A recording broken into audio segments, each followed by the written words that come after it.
소개해 주실 책 어떤 건가요? 자, 이번에는 베르나르 베르베르의 제3인류라는 책이 완간이 됐습니다. 그래서 이 네. 책을 소개하도록 하겠습니다. 베르나르 베르베르. 뭐 정말 많은 분들이 좋아하는 프랑스 작가이기도 한데요. 예. 이제 신간이에요. 제3인류. 좀 어떤 내용의 책입니까?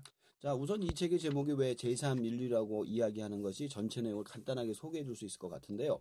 이 책에서는 현생 인류가 최초의 인류가 아니라 우리 전에 우리보다 훨씬 더 큰 거인족이 살았다고 합니다. 어, 그들의 키는 17m로 현생 인류의 10배의 크기였죠. 근데 그들의 문명의 발달로 170cm 현생 인류가 태어나게 되었고 거인족은 사라지게 됩니다. 그리고 유전공학의 발달로 우리 인류가 17cm 소인족을 만들면서 제3인류가 생겨나면서 일어난 일들이 책의 주 내용입니다. 이 책은 총 3부로 구성되어 있고요. 우리나라에서는 각 2권씩 나누어 출간이 되어 6권까지 나왔고 현재 3부가 완결이 되어 소개해드리려고 가지고 나왔습니다. 네. 야, 베르나르 베르베르의 상상력은 정말 대단한 것 같습니다. 대단하죠. 예. 예. 총 3부 6권으로 구성이 된 것인데, 좀 각 권별로 좀 어떤 내용들이 담겨져 있습니까? 자, 우선 1부에서는요, 초소형 인간 에마슈의 탄생 과정에 대해서 나옵니다. 인류는 자신들이 감당할 수 없는 엄청난 문제에 봉착하게 되죠. 뭐 원자 폭탄이나 핵무기의 무분별한 사용, 자연재해, 환경재앙, 자원 고갈, 뭐 여러 가지 문제들이죠. 근데 그 문제들로 인해서 자멸을 향해 치닫는 미래의 어느 시점에 그 위기를 넘어서기 위해서 군 정보요원과 과학자들로 구성된 비밀기관에서 기가 막힌 아이디어를 한 가지 생각합니다. 네. 그것은 바로 초소형 인간 에마슈를 탄생시킨 것이죠. 과학자들은 이 에마슈에게 더 진화된 인간의 속성이라고 믿는 유전 형질을 부여합니다.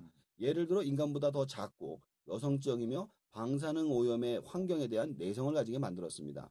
그래서 에마슈가 이게 실전 투입된 게 언제냐면 이란이 한때 그 핵 무기 때문에 막 미국하고 대립한 적이 있었잖아요. 네. 그때 이란의 호전주의자들이 무차별 핵 공격을 갖다가 사전에 차단하는 군사 첩보원으로 활약을 해가지고 세계 3차 대전의 위기를 막아내는 성과를 올리는데요. 이때 그들 중에 한 명이 잡혀요. 그래가지고 이 사회에 노출이 돼가지고 커다란 파문이 일어나기 시작한다는 게 일본의 주 내용이었습니다. 네, 그 17cm 정도의 소인종 에마슈를 만들어서 일종의 좀 첩보원 역할을 그렇죠. 예, 맡겼다는 것인데, 예, 예.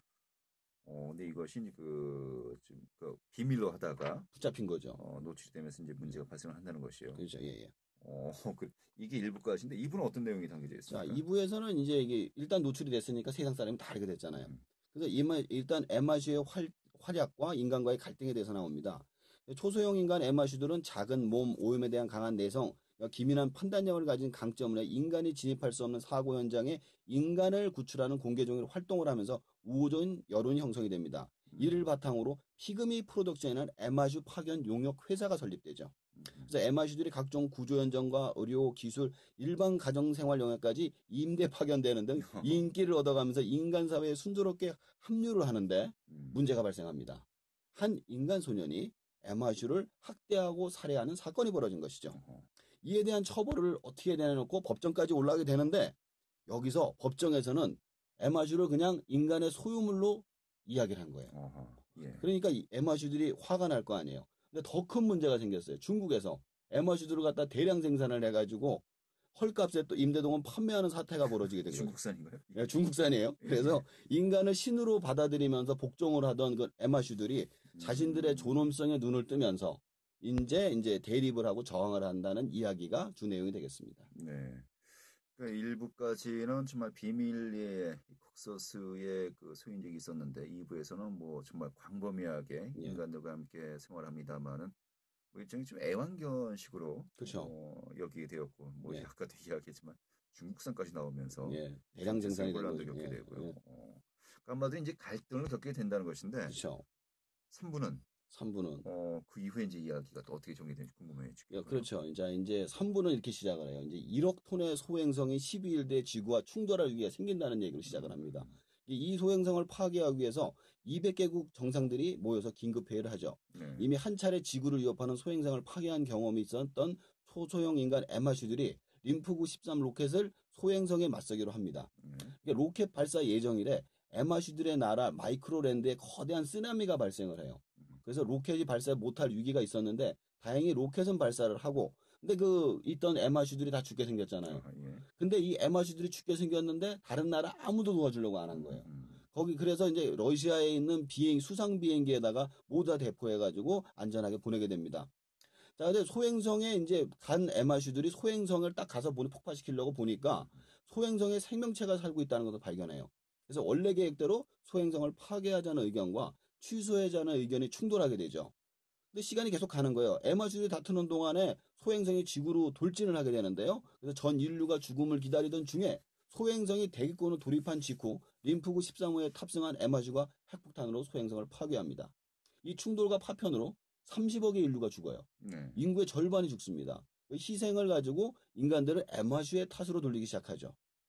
에마주들과 인간들의 갈등이 엄청나게 고조되는 가운데 인간의 테러로 에마주의 여왕이 사망합니다. 완전 전쟁을 하자는 얘기죠. 네. 그래서 일곱 진영으로 나누어진 혼돈에 쌓인 지구에서 3차 세계대전이 일어난다는 내용으로 이야기가 전개가 됩니다. 만화 같네요. 그죠? 만화 같죠? 만화 같은데 예. 베르베르의 이게 장점이 예. 이 만화 같은 이야기를 정말 사람들이 몰입해서 예. 또 설득력 있게 예. 여러 가지 그 정말 철학적인 설명과 함께 또 보게 만든다는 거 아니겠습니까? 맞습니다. 정말 그 흥미진진한 어떤 그 상상력을 이제 발휘하는 것 같은데 예. 지금 이 책에서 가장 또 인상 깊은 부분이 있다면 어떤 것이었을까요? 저는 뭐 이런 에마주 얘기보다요. 3부에서 한국인 여성 고고학자 히피티아 김이라는 사람이 나와요. 근데 이 사람이 뭐라냐면 고대 문명이 피라미드를 발신기와 수신기로 사용함으로써 인간은 지구라는 생명체와 직접 소통하는 부분이 나옵니다. 네. 여기서 지구는 살아있는 지능 있는 생명체로서 소행성 충돌과 같은 문제로 자신을 보호하기 위해서 인간을 만들었어요. 근데 너무 무분별한 발전을 해서 자신을 괴롭히자 인간의 숫자를 줄이고자 바이러스와 질병, 재해를 일으키는 존재로 그렇게 그려지고 있습니다. 네. 사실 뭐 이런 그 비판도 있지 않습니까? 지구라는 그 입장에서만 보면 인간의 존재는 예. 정말 암이다, 예. 암세포다 예, 예. 이런 이야기도 있습니다만 그 비슷한 또 철학을 예. 여기서 이야기하고 있는 것 같은데요. 이 부분이 왜 이렇게 좀 인상적이었습니까? 제가 사실은 그동안에 많은 책을 읽었는데 인간이란 존재에 대해서 공부를 하다가 굉장히 재밌는 사실을 깨닫게 됐어요. 그러니까 지구가 인간을 만든 이유를 생물학적으로 대입해서 생각해 보면은 이기적인 유전자의 책에 따르면 모든 생명체는 생존과 번식을 목표로 합니다. 네. 그렇다면 지구도 생존과 번식을 목표로 하겠죠. 지구의 현재 나이는 45억 년쯤 됐습니다. 만약에 살아있는 인간으로 치면 현재 나이가 45살인 인간쯤 되겠죠. 그렇다면 45억 년 뒤에는 사라진다는 얘기죠. 네. 그리고 인간이 다른 동물하고 유일하게 다르게 할 수 있는 일이 무엇이냐? 우주로 나갈 수 있다는 겁니다. 따라서 지구가 자신의 번식을 위해서 인간을 만들었다는 생각을 하게 되더라고요. 그래서 마침 이 책에서 비슷한 생각을 하게 돼가지고, 그러니까 이 철학적인 문제도 같이 해결돼. 우리는 누구고, 어디서 왔고, 어디로 가야 되는가. 이런 것까지 같이 해결이 되는 거죠. 네. 이 지구를 하나의 또 생명체로 예. 본다. 정말 또 새로운 개념인 것 같습니다. 그것도 이제 자신의 생존과 번식을 위해서 인간이 만들어졌는데 예. 도리어 이 인간이 전혀 도움이 되지 않는다. 근데 그 부분에 좀 다른 얘기가 우리 이전에도 문명이 존재했지만 네. 번식에 실패를 한 거죠.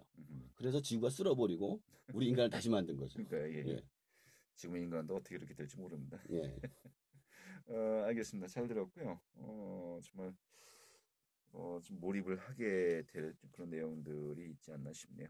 다음 주 또 어떤 책 함께 하도록 할까요? 다음 주에는 그 혼자 이기지 마라라는 책을 소개해드리도록 하겠습니다. 혼자 이기지 마라. 예. 뭐 같이 하라는 건가요? 그렇죠. 같이 대화해서 같이 승리하라 이런 이야기가 되겠습니다. 알겠습니다. 기대하도록 하겠고요. 오늘 잘 들었습니다. 예, 고맙습니다. 안정환 작가였습니다.